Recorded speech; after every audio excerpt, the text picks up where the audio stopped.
Central to theorist Beatrice Colomina's discourse on the values of interior and exterior domestic space is the notion that houses act as viewing mechanisms that subjectively frame the images of their occupants. Colomina has in mind the neurotic sensibility produced in the subject by modern architecture, but her ideas, when applied to the domestic spaces of 19th century novels, urge new ways of understanding the struggle of female protagonists to assert and maintain their identity. In Wuthering Heights, Cathy's passion and will are so strong and at odds with every other force in the novel that when Emily Bronte writes her out of the story halfway through, it is almost as if the character's light has burned too brightly and threatened to use up all the available oxygen. She must go so that others can be seen and heard. Yet Cathy's presence haunts Wuthering Heights in diverse ways. She refuses to be shut out. In examining some of Colomina's key points concerning architectural space, we can begin to see how Cathy is framed in her narrative as a conflicted exhibitionist. In her commentary on Adolphe Lou's Interiors, Colomina writes that the architect breaks down the condition of the house as an object by radically convoluting the relation between inside and outside.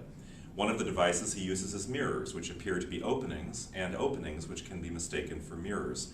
In Wuthering Heights' 12th chapter, Cathy confronts her image in a mirror and is chided by Nellie for being frightened at what she sees. It is communicated to the reader that Cathy has mistaken her own face for someone else's, although she remains fixated on the reflected image that scared her. Now, I risk sounding silly in my suggestion that Wuthering Heights contains a key feature of the science fiction novel, that is, time travel, in the exportation of holographic images, but by probing the 3rd and 12th chapters, I will show how Emily Bronte anticipated the voyeuristic aspect of modernity, specifically voyeurism with the female as subject, and wrote Cathy in such a way that the character actually gains from what might seem to be an exploitative use of intimate space. One such intimate space is Cathy's childhood bed. Although it proves to be a place of terror for Lockwood, Cathy's bed at Wuthering Heights is initially thought of by the narrator as a haven. The reason for Lockwood's sheltered feeling is the womb-like aspect of the large oak case that encloses and protects him. In Lockwood's words, "It formed a little closet. I slid back the paneled walls, got in with my light, and pulled them together again." The strange bedchamber in Cathy's old room acts as a theater box, which Colomina calls a device which both provides protection and draws attention to itself. It's also a platform for Lockwood's dreams, where he can, since he's provided with a window, apprehend vividly the former occupant of the house when she tries later to get in. The theater boxes of the home, in Colomina's view, are sites intended both to provide access to and enclosure of the feminine. She says, at the intersection of the visible and the invisible, women are placed as guardians of the unspeakable.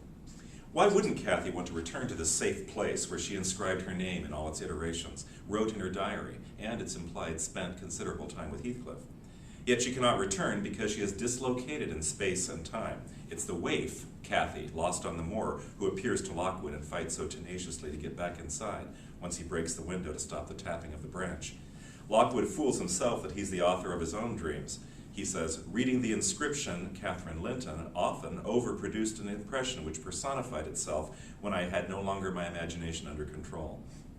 According to Colomina, quote, we find the subject occupying the theatrical space, undermining its boundaries. The subject is split between actor and spectator of its own play. The completeness of the subject dissolves, as also does the wall that he or she is occupying. Cathy has, at the outset of the novel, been working at dissolving the wall between her and Heathcliff for 20 years. The fact that Lockwood is in her bedchamber does not necessarily provoke the spectacle, but it does provoke his research into who Catherine Earnshaw Linton was. And eventually, we understand as readers, the encounter between him and the specter provokes the story of Wuthering Heights. So it's an important barrier to be broken, this window framed inside this bed, framed inside this house. If Cathy is going to break through the wall that keeps her trapped as Edgar's wife and open the possibility of reunion with Heathcliff, she must do it before she dies, and she must do it as the girl again, half savage and hardy.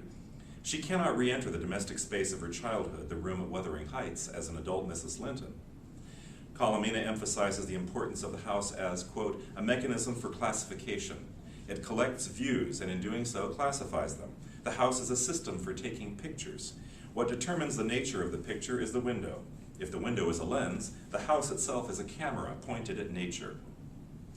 So what implications does this have for the mature Cathy, the pregnant Cathy who is delirious in her bedroom at Thrushcross Grange? How does she project herself into the environment of the Heights, which Hindley and then Heathcliff have so brutishly transformed? How does she impinge Lockwood's consciousness as he dreams in her old bed? Because Kathy cannot physically see, or in Colomina's understanding, inhabit the upper floors of Wuthering Heights from her room in Thrushcross Grange, she must somehow transcend the geographic space between the two properties, which seems vast in this novel that features small, tight spaces, by means of the hidden mechanisms by which space is constructed as interior. The theater box with a window is, once Lockwood beds down for the night, ready to receive the spectacle Kathy has projected 20 years earlier. Nellie is with Kathy in her room, watching her the way Edgar's asked her to, and Kathy has occasion to stare at her reflection in a mirror hanging against the opposite wall. It is this mirror that, like a camera lens, aligned with the window, affords Kathy the chance to picture her old room and communicate beyond the confinement imposed on her by those at Thrushcross Grange. The mirror holds her attention for a while until she lapses into a dreamy state, then this astonishing utterance. I see in you, Nellie, an aged woman. You have gray hair and bent shoulders. This bed is the fairy cave under Penistone Crag, and you are gathering elf bolts to hurt our heifers, pretending while I'm near they're only locks of wool. That's what you'll come to 50 years from now. I know you're not so now. I'm not wandering, you're mistaken, or else I should believe you really were that withered hag, and I should think I was under Penistone Crag, and I'm conscious it's night, and there are 2 candles on the table making the black press shine like jet. This is the language of denial. Kathy is in an altered state of consciousness, and so is apprehending time and space in remarkable ways. Yet, she qualifies her words with conditional phrases that undercut the force of what's happening. She's looking into a mirror and seeing not her present self, but past and future. And beyond this, past and future taking place in different spaces than the bedroom she's in. Colomina discusses the employment of lens as mirror in her exploration of windows and mirrors as portals for the interior consciousness to project itself into. Quote, the manipulation of 2 realities produces something already outside the logic of realism.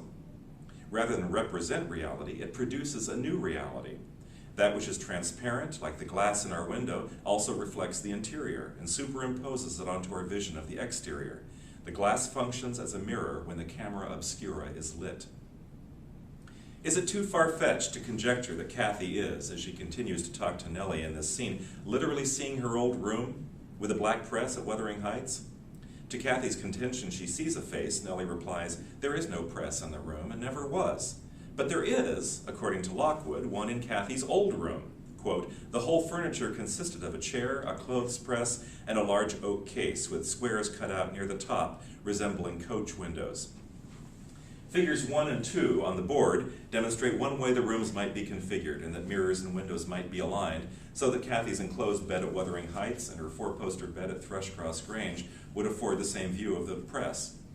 Nellie says, not a light gleamed from any house near or far, and those at Wuthering Heights were never visible. Yet Kathy cries out, look, that's my room with a candle in it, and the trees swaying before it, and the other candle in Joseph's garret. Nellie dismisses this as a hallucination brought on by Kathy's illness, but the spectator's progression from projecting herself through the mirror to proving her image's reception by going to the window is significant. There is no reason for a candle to burn in Kathy's window unless she is, in this new spatial reality, penetrating Lockwood's dream as he occupies the theater box of her old room. As Colomina describes, theater is always about presence. Both the actor and the spectator are fixed in a continuous space and time, those of the performance. The most intriguing explanation for the adult Kathy's terror is that she sees Lockwood's image in the black press. Her efforts at transcendental visualization are, in this view, too successful, too accurate a leap across the temporal and spatial boundaries that frustrate her in life. In her delirium and death, Kathy is able to fuse her own consciousness to that of Lockwood, prompting the terrified guest to call for help. After Heathcliff is alerted to Kathy's dramatic re-entrance into the narrative, he begins to recede in influence and diminish even in his capacity for cruelty, dying within 6 months of Lockwood's encounter with the waif Catherine Linton. Once Heathcliff enters that phantom space and unites with his lover, the story is both over and begun anew in Lockwood's remarkable narrative, and Catherine has achieved the purpose of her expansive vision. The penetration of space by the image and the way such space is framed is an important issue for 19th century authors, and for female protagonists the stakes are particularly high. Often the very shape their identity takes depends upon how they are viewed and by what means they manipulate the domestic stage that serves as a correlative for their interior selves.